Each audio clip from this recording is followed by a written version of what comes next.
is over for a while. Wanted to welcome you to tonight's event. It's called Tracking and Treating Coronavirus in China and Beyond, and it's part of the Weatherhead East Asia Institute's COVID-19 Remote Lecture Series. Before starting, I just wanted to thank Athena Fontenot and Ariana King for putting this on. And just wanted to say briefly a little bit about the structure for tonight. So we're going to have each of the presenters provide a 5 or 10 minute introduction of their work. And then the four of us will have a discussion for 40 minutes or so, and then we'll take questions from the audience that will be relayed into the room for us, and we can engage that way.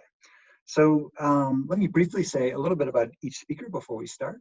Lyle Fernley is Assistant Professor of Anthropology at Singapore University of Technology and Design. His research in medical anthropology and STS examines zoonotical diseases and food safety in China, as well as hygiene, waste, and environment in Singapore. He is the author of the forthcoming Virulent Zones, Animal Disease and Global Health at China's Pandemic Epicenter from Duke University Press. The next guest is Lili Lai, and she is Associate Professor of Anthropology in the School of Health Humanities in Peking University. Her research has focused on cultures of health and embodiment and practice in traditional medicine in modern China. She is the author of Hygiene, Sociality, and Culture in Contemporary Rural China, The Uncanny Village, which is Amsterdam University Press from 2016. And she's the co-author of a forthcoming book called Gathering Medicines, Nation and Knowledge in China's Mountain South, which will be coming out from University of Chicago Press. Finally, Mei Zhan is Associate Professor in the Anthropology Department at UC Irvine. She conducts research in the areas of medical anthropology, science and technology studies, globalization and transnationalism, and China studies. She's the author of Otherworldly, Making Chinese Medicine Through Transnational Frames from Duke University Press, 2009. And in addition to earlier research on SARS and wet markets, she's currently writing an ethnography on China's emergent knowledge economy. Finally, I mentioned, I think already, I'm Nick Bartlett, and I'm Assistant Professor in Barnard College, Columbia University's Asian and Middle Eastern Cultures Department. And my current research is looking at translation and practice of psychodynamic traditions in China, specifically group relations conferences. And I have a book also coming out later this year called Recovering History's Life and Labor After Heroin in Reform Era China from California Press. So we're going to start by allowing each of our guests to introduce themselves for 5 or 10 minutes, and then we'll be engaging in discussion. So unfortunately, nobody volunteered, and Lyle is alphabetically the first one, so he'll start us off. Okay, well, thank you so much, Nick. It's really good to see you, and nice to meet all of the other panelists also. So Nick asked me to talk a bit about how I became interested in infectious disease research as infectious disease as a topic in anthropology. And it's interesting because I went to Columbia for my undergraduate, and I moved to New York to start my undergraduate degree in August 2001, and about 3 weeks later was 9/11. And so that was really a sort of a very formative experience for me in college, and I became very interested in that time about issues about security, war, terrorism, things like that, and the politics around that. And so I was developing a research by the end of that time in my undergraduate thesis. I was developing a research project around that and thinking about how so the other thing that happened, I forgot to say, was the anthrax attacks also, or the supposed anthrax attacks in about a month after 9/11. And so this idea about bioterrorism was something that was interesting to me, and reading Foucault in classes and interested in biopolitics and how those came together. And so I was developing a thesis about sort of how surveillance programs were being developed for bioterrorism. But during my research on that, I found that most of the health experts working on these programs weren't really concerned about bioterrorism. They didn't think that was that realistic of a threat. And what they were actually concerned about was a pandemic, and a pandemic coming from China specifically is what they were concerned about at that time, around 2004, 2005. So when I was doing the research that ended up becoming this book, which was much later, sometime 5-7 years later than that I actually started doing that research. The question I was interested in was really about why and how did China become identified as this source of pandemics? So what was the science behind that, and what was the politics behind that? And then secondly, what was the impact of that identification of China as a source of pandemics? How did that actually change the way that global health was organized? How did it change things about how scientific research was being done? And how did it change things about things like farming practices in China? Because what has happened, and we can talk about this more during the time probably, but basically since the 1950s, and especially since the 1970s, China was identified as a possible source of influenza pandemics because of aspects about the farming ecology there. And the logic of global health that was built around this was about how to detect and contain pandemics at their source. And so the consequence of that kind of logic of containment has been a massive amount of biosecurity interventions into China to try to transform things about farming and food consumption, food provisioning practices. And so I guess just what I actually did in the research was really to follow Food and Agriculture Organization researchers who were moving into and kind of transforming themselves into global health experts. It wasn't something that was done by FAO before, but after 2004, they were trying to transform themselves as global health experts oriented towards containing epidemics within animals. And so I followed how they're establishing what they called an emergency center for transboundary animal diseases in China. And so in my fieldwork, I looked at those scientists, the programs they were developing in China and their interactions with the veterinary infrastructure in China, and as well as studying poultry farmers. Do I have more time, or is that about good? I mean, do you want another minute or two? Okay, maybe I'll say one more thing, which is just that I guess I've never been fully satisfied. I mean, there's a lot of critique of this logic of identifying China as an epicenter as being a kind of geography of blame or scapegoating for pandemics. And that certainly is the case. I mean, there's some really intensive racist commentary, as well as the politics within the US is very intense. But I've never been completely satisfied by that argument. So what I've tried to do in the book was to look at really what is the relationship between scientific research programs, experimental research programs, and this geography of blame. How do these come together?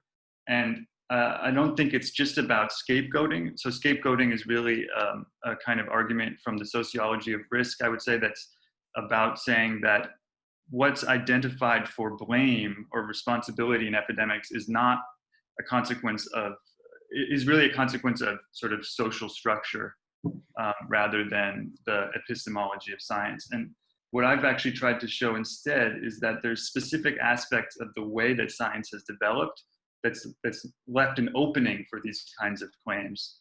Specifically that the scientific research has been overwhelmingly focused on virological laboratory research, and not focused on, until more recently, but not focused on understanding the ecological context in which viruses emerge. And the result of that is that what you've seen, for example, in COVID-19, is that we have an extremely large amount of knowledge about the virus, and that knowledge is being used to make claims about the ecology and culture that's driving the emergence of the virus. So basically what we have from the virology is phylogenetic studies showing that this virus is closely related phylogenetically based on the genome sequence to a bat virus that was previously isolated. From that, there's an argument being made that this emerged out of bats or out of wild animals. But we don't actually have very much knowledge about what the ecological or cultural practices are that might have played a role. And as a result, instead, you get these claims like bat soup or something like this that are actually completely inaccurate and completely false. But what it's not just scapegoating, but it's actually that the scientific research has focused in one area and it's left a kind of gap that's being filled by non-science. So I'll just stop there. Excellent. Lily? Okay, it's me. Yeah. I'm Lily Lai. Yes, I also thought about next question, and I start with my research actually hasn't been focused on infectious disease. Also, I don't claim myself an expert in the field. Even I don't consider myself an expert in public health, strictly speaking. My research, but I do see my research interest has some overlapping, especially in terms of STS, like Laia just introduced, and I know May is interested in STS and traditional medicines. I think my what brought me into this interested in COVID coronavirus is especially this interest in science studies. But to start with, of course, everyone has been in this pandemic, and we're, especially at the beginning, I don't know what you're feeling in the US, but in January and February, we're immersed in this great, it's not panic, but it's really like the world has been completely changed. And that you really want to find out what's going on and how to follow it and how to think through it. Many friends in China also doing this, and we just kind of lost, put down everything else, just focus on this social impact of coronavirus and living in this kind of situation. So, but to start with my own research, why I'm interested in science studies, especially because it's connected with traditional medicines. And I wrote a couple articles about that already.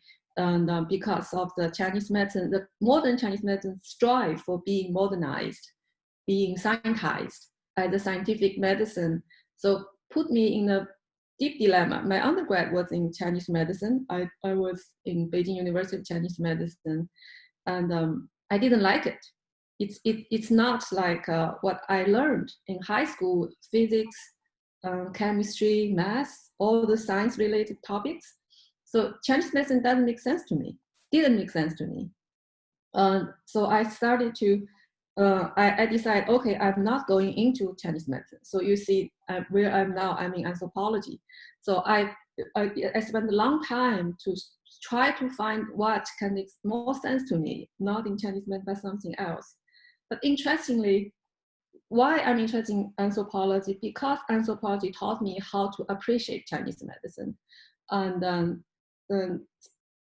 how to look at science critically instead of the very predominantly scientism. The sense of the ideology of science in China is very, very strong. Like we mentioned yesterday, I still strongly feel it. So I have, since then, since my work in anthropology, I have been very much focused on with my STS training background to look at traditional medicines. And of course, my sense of science studies is broader. It's more in terms of how we can look at other science, other knowledge. So I'll be very much interested in May's new book. You talk about knowledge economy and how we think about some different way of knowing the world, of living the world. And so that actually puts very close to Lai's research too. And you talk about how this intriguing, this intersection between wild animals and domestic animals, and why the farmers, they started to do that, they breeding wild animals. Where is the boundary between that, and how can that put puzzle? How would it put puzzle on scientists? And those are very interesting questions, and I feel it's very much related also to what I have been seeing in terms of the, if we use May's word, other word, a very different but interconnected way of living. And it's not separate. It's otherworldly, but it's not separate. So back to this, my own research. It's my dissertation research. That's how Nick brought me here, and I'm very glad because that research is more for me is a rite of passage in anthropology. Because my background was not in anthropology, and I did a very classic ethnography and about the village, and maybe in that work there is not very obvious mark of STS, of science studies, but still I'm very much interested in how people live a different life, and other than the predominant, the mainstream ideology of how you should live this way. I know my chapter about everyday hygiene is especially interested to many people. The everyday hygiene is also talk about people different perception and different way of living, and how they think, how they live a clean life to their standard, to their understanding of the environment. So I see my work still relate to this idea about knowledge, about ontological difference, and about how they about the practices. And so I put broadly as cultures of embodiment and traditional medicines. So then my second project was about traditional medicines. They're minority nationality medicines, and they're not Chinese medicine, but still they're closely related. They are practiced among minority nationality groups, and we all do research in China. We know this term, right? Minority nationality. They are not ethnic groups, strictly speaking. They are recognized by the state, putting them as minority groups. Am I going past the time? You've got a couple more minutes. Okay. So that's research also. That project I did together with Judith Farquhar, and here it's kind of a broadcasting our new book. It's a fascinating book. It's a because we talk about knowledge again, and it's a very deep interest for both of us. And everyone knew I studied with her, and she did have great influence on my thinking. And so we work together to think about the knowledge embodiment, and under this framework of traditional, the minority nationality medicines. That's state-recognized medicine. That's a state project. The state decide every minority nationality, they must have their own medicines, and we need to salvage them. And if the local expert work hard enough, they can even make that become a license. And for example, now drug medicine in Guangxi, they have drug medical, like doctors can practice drug medicine under license. So that's a very interesting project of the state, and how local experts work on that and make it happen. So it's a very complex project. It's involved a lot of not just knowledge, also practice and people's perceive of their living and history, and using this outdated word, identity. So it's we're very proud of this book, and so here is a small advertisement to see that. But I'll talk more about my thoughts about the pandemic, the coronavirus later. And since next question is me, right? Introduce you what's going on here. So I'll stop here. Yeah, maybe we can stop here. Although I also just wanted to let you all know, I just received a message that there's an issue with the live streaming. So I think that we might need to sign out and sign in again. Unfortunately, I guess that there's a technical problem. So let me just see. Athena, do you want to, can you hear us? Do you want to come in and tell us what to do?